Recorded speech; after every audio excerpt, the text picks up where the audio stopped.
There's a little bit more that I found on the 1783 Windsor Castle UFO from England. I just wanted to go over real quick. So, the extraordinary tale of how the first ever UFO was seen in the skies above Berkshire. So it's not the first ever UFO that was ever seen. We know that tales of UFOs go back a lot further. But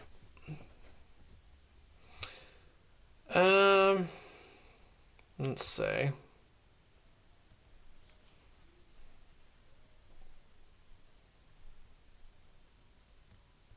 Sightings have been commonplace since man took to the skies, but did you know the first recorded UFO sighting came way before the miracle of flight? And did you know it was spotted in the skies above Berkshire? The brilliant book Bizarre Berkshire by Duncan Mackay, available from Readings Two Rivers Press, takes us way back to 1783 to tell the tale. The world's first UFO sighting.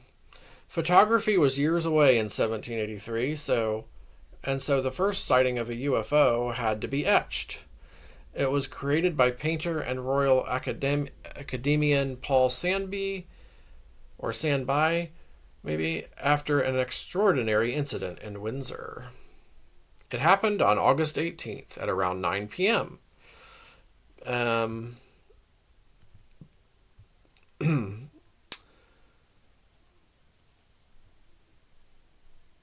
Let's see here. People across Britain claimed to have seen it, but it was Sandby, or Sandby, I don't know how to pronounce that at the moment, and his brother, it was Sandby, his brother Paul, Tiberius Cavallo, Dr. James Lind, Dr. Lockman, and two unknown women. Okay, so there's a lot more than four known witnesses then, who were in Windsor Castle at the time, who were able to document it. That's awesome. What did they see? Well, witnesses at the time saw flashes of light on the northern horizon, followed by a roundish, shiny object. It was big, too, sized as half the width of the moon. It started off still, but then began to move and became brighter. Well, meteors don't just stand still and then start moving around.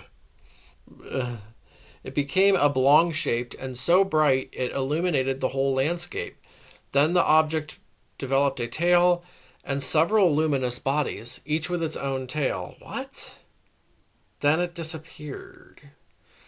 Reports say 10 minutes later, witnesses from Shetland to Brussels saw the sphere become elliptical or egg-shaped, okay, and repeatedly changed between the two shapes. Witnesses around the country said it was traveling at around 20 miles per second. Jesus. Some guessed it was 58 miles high. According to the book, one likely explanation was that it was a very bright meteor. Yeah, I'm doubting that, to be honest. It just doesn't sound like a normal meteor at all. It sounds, it doesn't at all. It sounds like it's it's moving intelligently, like it really does.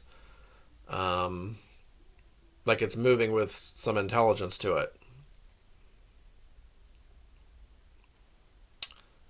However, eyewitnesses said it was traveling parallel with the Earth rather than hurling towards it, right? Also, if it was a meteor, then it would have crashed and caused a crater, and none has ever been found. So, was it a UFO? Collective thought suggests that it was probably a great meteor, although the lack of crater is puzzling. Certainly, Tiberius Cavallo does, writing, "It is certain of between 9:15 and 9:30 p.m. that night, a very bright meteor, having entered the Earth's atmosphere over the open waters of the North Sea, passed along the whole eastern coast of northern Scotland and England. But to just pause and think, if it was the first ever sighting of a UFO, no one would have known about aliens in the first place, so it can't be ruled out. And that's it on there. So, I mean, so even on this one here,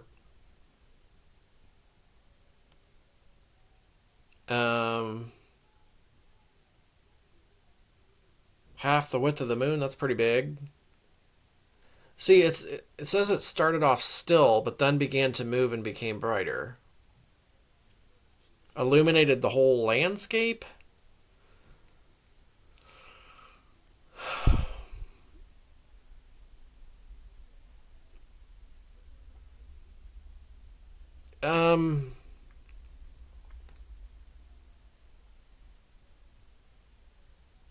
Let's see.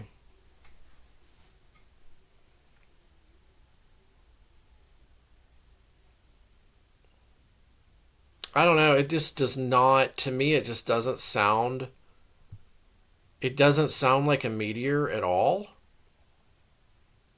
Um, but yeah, what's your take on, what's everyone else's take on it? I'd love to know. This is definitely an interesting, event. Very early UFO sighting, that we know of. I mean, there's earlier ones than 1783.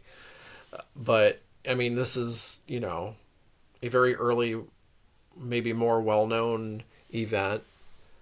It's definitely a UFO. I mean, let's just face it. It's unidentified. It's an unidentified flying object. It's not a.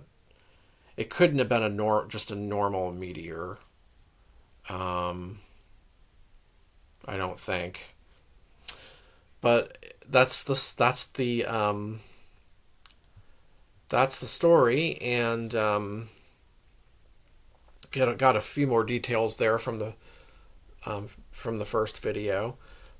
So I decided to do kind of like a part two to this, and yeah, let me know what you think about the story, and I'll be back with more related content soon.